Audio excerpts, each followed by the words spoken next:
Step 1. Use a forklift, 5 tons or larger, or a crane to transport the equipment to the installation position. Ensure that the equipment is raised to a sufficient height for attaching the extended support legs.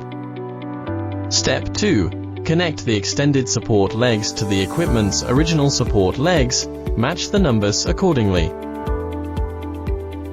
Step 3. Install the cross braces onto the extended support legs. Match the numbers accordingly.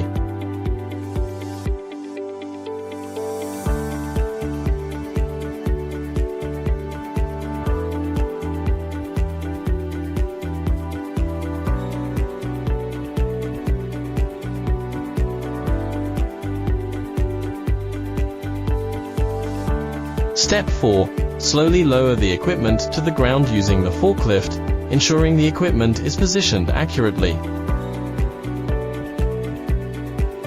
Step 5. Use expansion bolts to secure the equipment to the ground, and then remove the temporary cross braces.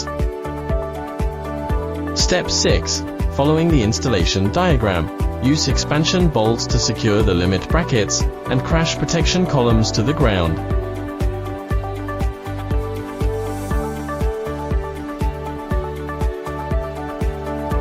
Step 7. Install the protective netting to complete the equipment installation.